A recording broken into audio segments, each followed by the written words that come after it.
There are legends in the Caribbean that speak of cursed treasure, gold doubloons that burn the hands of thieves, pearls that drive men to madness, rings that strangle their wearers in the night.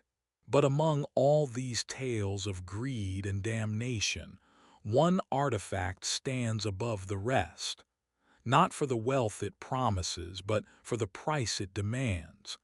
This is the story of a device that doesn't point north. It points to desire. And in the golden age of piracy, desire was the most dangerous thing a man could follow. What you're about to hear is pieced together from scattered accounts, whispered confessions of dying sailors, and fragmented ship logs recovered from the depths. Some say it's merely superstition. Others swear it's true. But one thing is certain. Every man who owned the red compass met his end in a way that defied coincidence. This is the curse of the red compass. And it began on a blood-soaked deck in the year 1712. The Caribbean Sea, June 18, 1712. 10 miles southwest of the Cuban coast, a battle raged between two ships locked in mortal combat. The first vessel was the Santa Maria de la Luz, a Spanish treasure galleon returning from the New World with her holds bursting with silver ingots, gold coins, and religious artifacts plundered from the Americas. She was heavily armed but slow, her hull weighted down by fortune. The attacking ship was the Revenant, a 30-gun privateer flying no flag but her captain's own. She was swift, ruthless, and commanded by a man who had built his reputation on violence and cunning, Captain Elias Crowe. Crowe was not born into piracy. Some say he had been a lieutenant in the British Royal Navy before deserting after watching his commanding officer hang a dozen men for stealing bread. Others claimed he was the bastard son of a Portuguese merchant who turned to the sea when his inheritance was stolen by legitimate heirs. Whatever his origin, by 1712, Elias Crowe was feared from Havana to Port Royal. He was tall, with a scarred face that told the story of 100 fights, and eyes that seemed to calculate the worth of a man's life in seconds. He wore a long coat of dark blue velvet, taken from an admiral he'd killed in single combat, and spoke in a low, measured voice that made even his own crew nervous. Crowe didn't pillage for king or country. He pillaged because he was exceptional at it. The Santa Maria's mainmast shattered under cannon fire. Her crew, already depleted by disease and the crossing, threw down their weapons. The Revenant's men swarmed aboard, howling like wolves. Within the hour, the battle was over. The Spanish captain lay dead on his own quarterdeck, a cutlass wound across his throat. His officers had surrendered, and the Revenant's crew began hauling chests of treasure across the gangplanks, singing shanties and toasting their good fortune with stolen rum. But Captain Crowe wasn't interested in the gold. Not yet. He descended into the galleon's lower decks, where the Spanish priests and passengers had been corralled.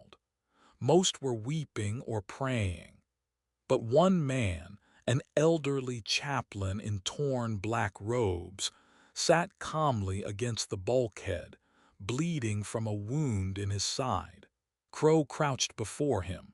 Crowe said, "You're dying, priest." The priest replied weakly, "Yes, Captain, I know."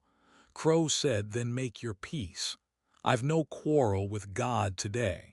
The priest responded, "But you will, Captain Crowe, you will." Crowe frowned. The priest knew his name. That was unusual. He leaned closer. Crowe asked, "Do I know you, old man?" The priest answered, "No, but I know what you seek, and I know you will find it if you take what I offer." The priest reached into his robes and withdrew something wrapped in oilcloth. His hands trembled as he unfolded it. Inside was a compass, but not an ordinary one. The casing was made of lacquered wood, stained deep red like dried blood. The face was polished brass, engraved with symbols Crowe didn't recognize. Spirals, stars, and script that looked neither Spanish nor Latin. The needle inside was black iron, and it trembled even though the ship was still. The priest said, "This belonged to my order. It was forged in a monastery that no longer exists by monks who sought to understand the nature of the human soul." Crowe said skeptically, "A compass." The priest insisted, "It does not point north, Captain. It points to what you desire most." Crowe scoffed, "Fairy tales." The priest urgently replied, "No, truth. I have seen it lead men to riches beyond measure. I have also seen it lead them to ruin. It gives you what you want, Captain Crowe, but it does not care if you survive the getting." The priest pressed it into Crowe's hands and pleaded, "Do not take this. Leave it here. Let it sink with this ship. Poor favor." Captain Crowe looked down at the compass. The needle spun slowly, then stopped, pointing directly at his chest. He smiled. Crowe said, "Then it's mine." The priest desperately cried out, "No, no, it will destroy you like all the others." But Crowe was already walking away, the compass tucked into his coat. Behind him, the priest whispered a prayer in Spanish. And then he was silent. By sunset, the Santa Maria de la Luz had been scuttled. Her treasure was loaded aboard the Revenant, and her survivors were set adrift in longboats with enough provisions to reach shore. The crew celebrated into the night. But Captain Elias Crowe stood alone at the helm, staring down at the red compass in his palm. The needle didn't point north.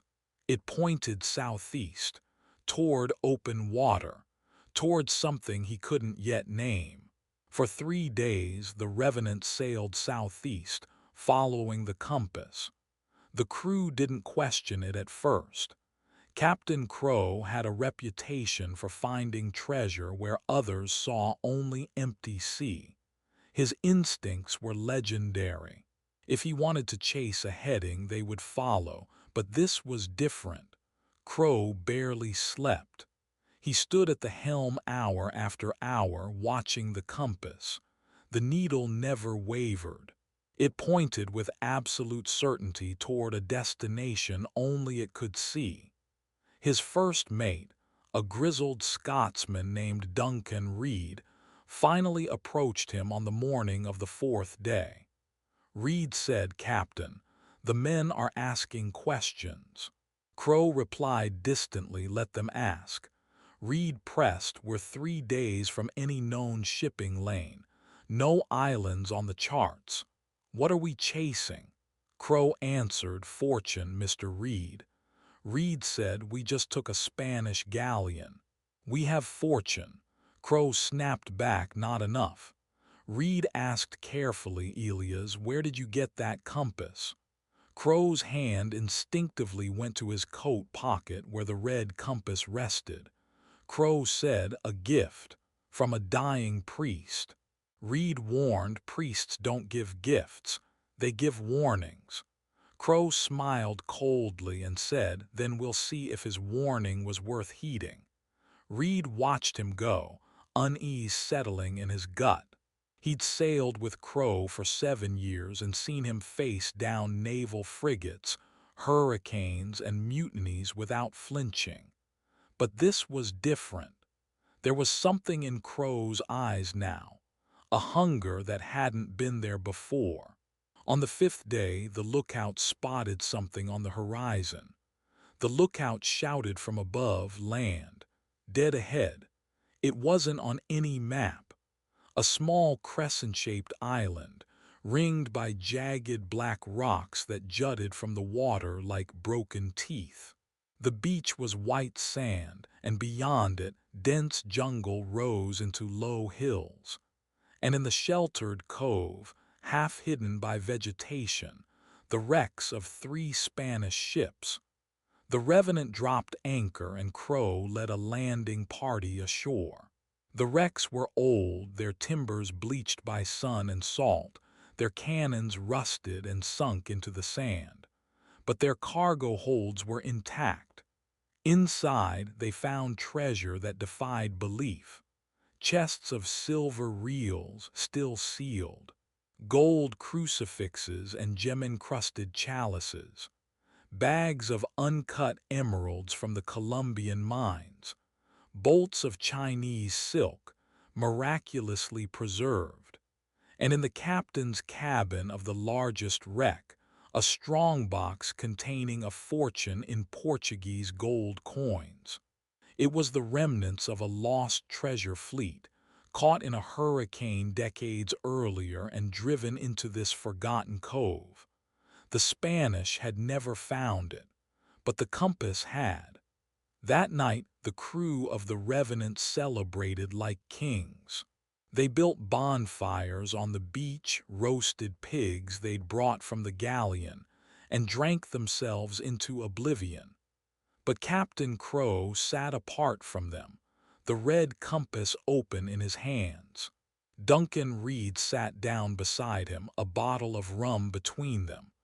Reed said jovially, "You did it, Elias. That damned thing actually works." Crowe replied quietly, "It does." Reed continued, "So what now? We're rich men. We could retire, buy estates in the colonies, live like lords." Crowe said after a long pause, "It's still pointing." Reed asked confused, "What?" Crowe held up the compass. The needle, which should have been spinning aimlessly or pointing north, was aimed directly inland, into the jungle, into the hills. Crowe explained, "It's pointing to something else, something greater." Reed said uneasily, "Elias, we have enough, more than enough." Crowe said obsessively, "But it's out there, Duncan. Whatever I truly desire, it's here. On this island." Reed suggested, "Or it's broken. Or cursed like that priest said." Crowe snapped, "It's not cursed, it's magic, real magic. Do you understand what that means?" Reed stood up and said, "It means you're losing your bloody mind." Crowe didn't respond. He just stared at the compass, his jaw tight, his eyes reflecting the firelight. Reed walked away. And in that moment, a shadow fell over Captain Elias Crowe that would never lift. The next morning, Crowe ordered half the crew to explore the island's interior. They returned at sunset, exhausted and empty-handed. There was nothing inland but jungle, rocky hills, and a few scattered ruins of what might have been an indigenous village, long abandoned. But the compass still pointed, and Crowe still believed. Over the next week, tensions grew. The crew wanted to load the treasure and leave. Crowe insisted they search the island thoroughly. Men began to whisper that the captain had gone mad. And then on the 8th night, something changed. Crowe was alone in his cabin, studying the compass by candlelight when he heard it. A whisper, faint and layered like multiple voices at once. "Elias." He froze. The whisper continued, "Elias Crowe, you seek power, you seek immortality, you seek to never be forgotten." Crowe whispered, "Who's there?" The whisper answered, "Follow, follow to the end.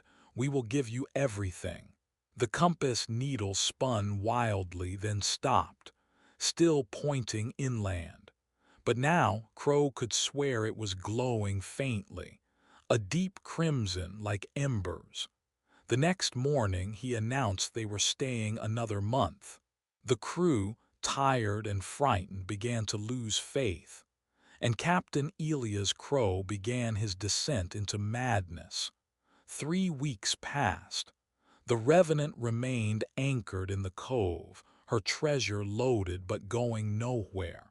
Captain Crowe led expedition after expedition into the island's interior, hacking through jungle, climbing treacherous hillsides, searching for something he couldn't name. The compass led him in circles, or perhaps it led him exactly where it wanted him to go. The crew grew restless. Supplies were running low. Several men had fallen ill with fever, and Crowe, once a figure of strength and certainty, had become haggard and paranoid.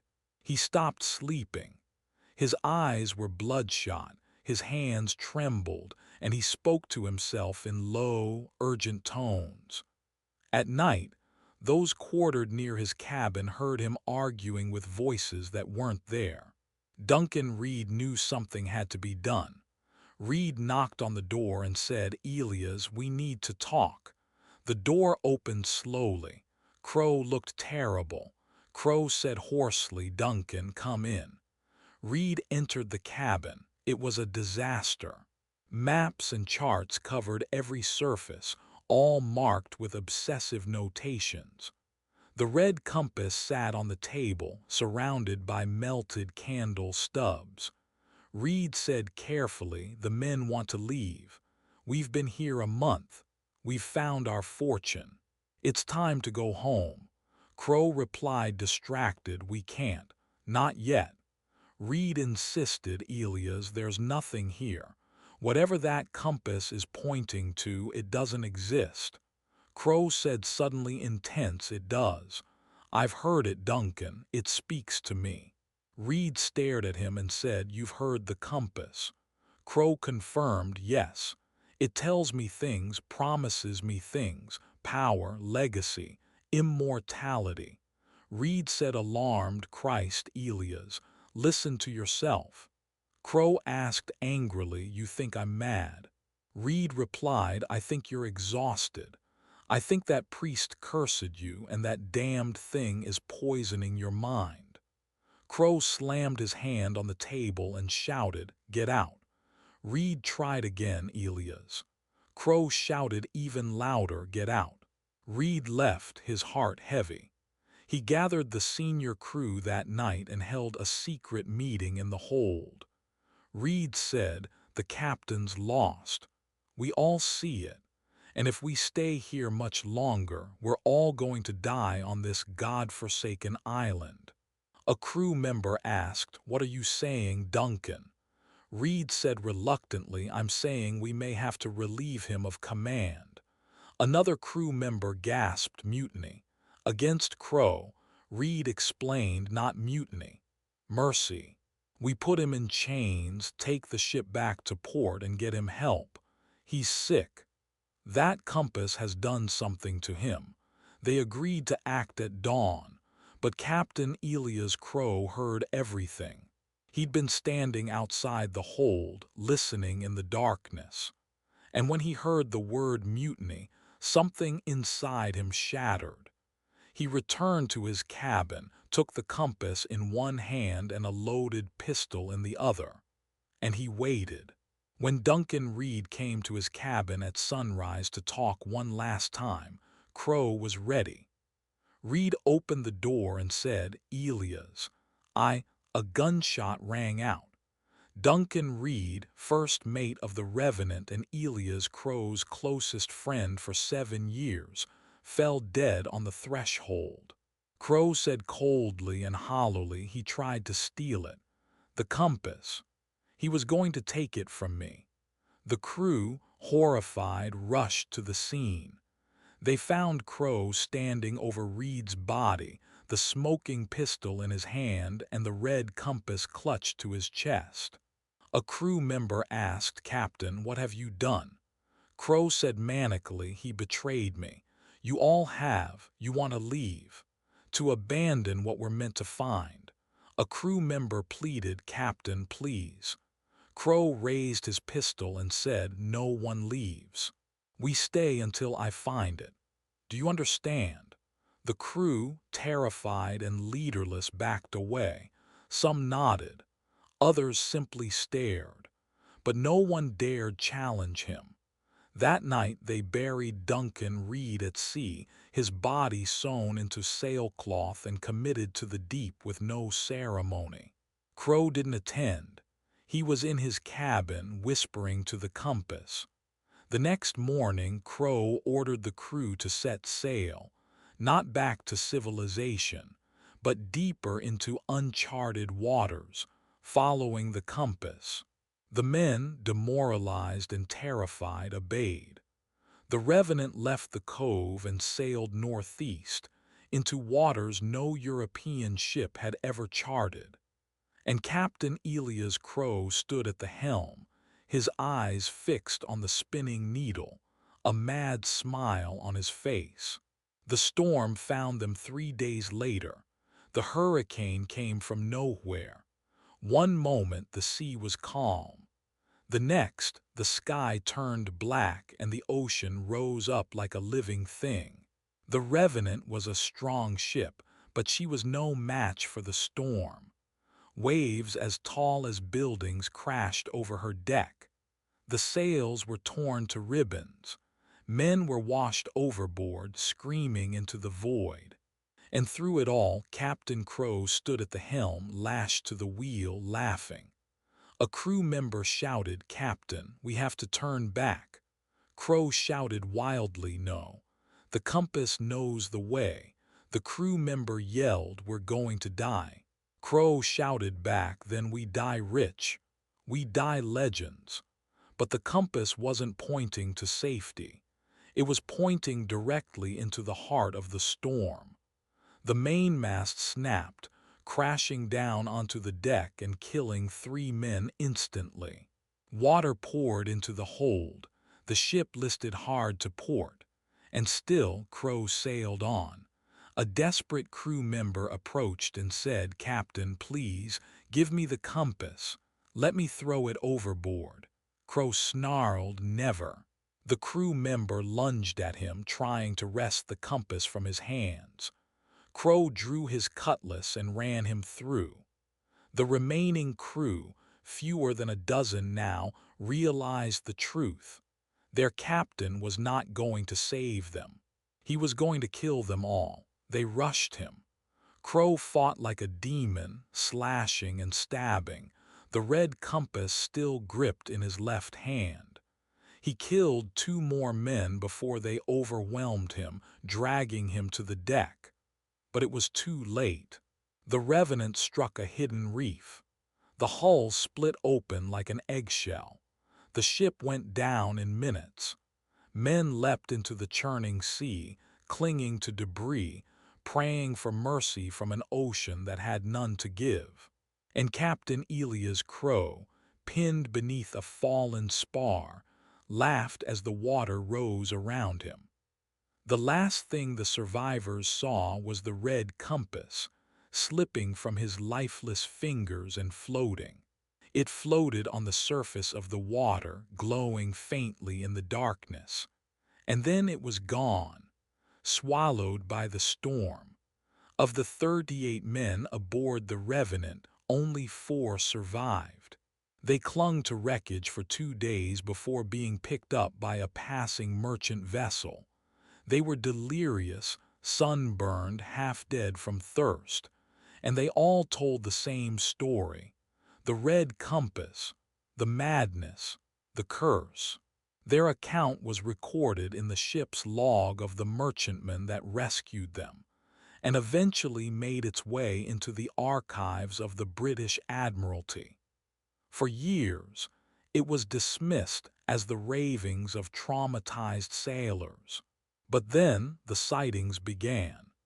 In 1715, a French privateer named Jacques Moreau claimed to have found a strange red compass washed ashore on Martinique. He was ecstatic. He believed it was a navigational treasure. Within 2 months, he was dead.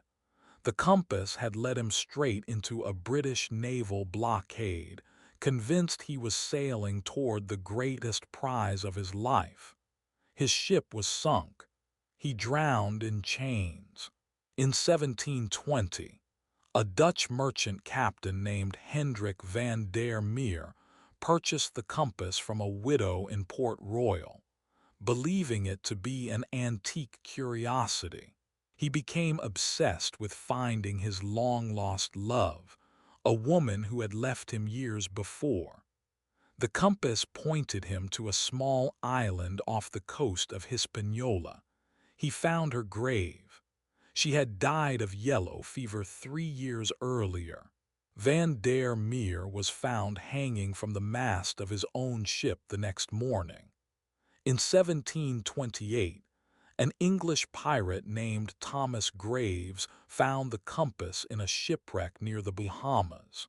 He was a cruel man, a killer, and he desired only one thing: peace. The compass led him to a secluded lagoon, a place of perfect calm and beauty. He dropped anchor and he was never seen again.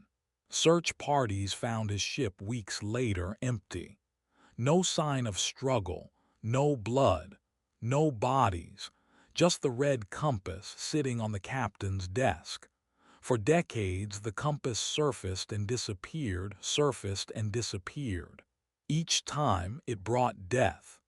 The patterns were always the same. It gave the holder what they wanted, and it destroyed them in the process. The last confirmed sighting was in 1756, when it was reportedly taken by a Spanish treasure hunter named Carlos de Mendoza.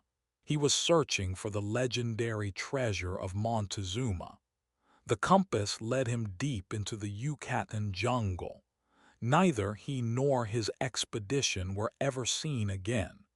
Some say the compass still exists, hidden somewhere in the Caribbean, waiting to be found.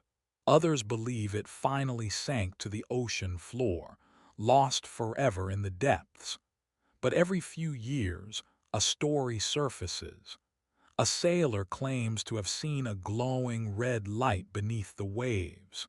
A diver finds a strange compass in a wreck, only to lose it before reaching shore. A treasure hunter speaks of a device that points to desire itself. And historians wonder, was it real? Or was it simply a story? A cautionary tale invented by sailors to explain the madness that greed can bring. Perhaps it doesn't matter, because the lesson of the red compass is true, whether the compass itself ever existed or not. What you want most in this world can save you, or it can destroy you, and the only difference is whether you know when to stop following. Captain Elias Crowe never learned that lesson, and neither have the countless men and women throughout history who have pursued their desires past the point of reason, past the point of safety, into madness and ruin. The red compass may be a legend, but the curse it represents is very, very real. Thank you for watching this deep dive into one of the Caribbean's most haunting legends. If you enjoyed this tale of cursed treasure and pirate doom, make sure to like this video and subscribe to the channel. We explore forgotten histories, mysterious legends, and the dark corners of the past every week.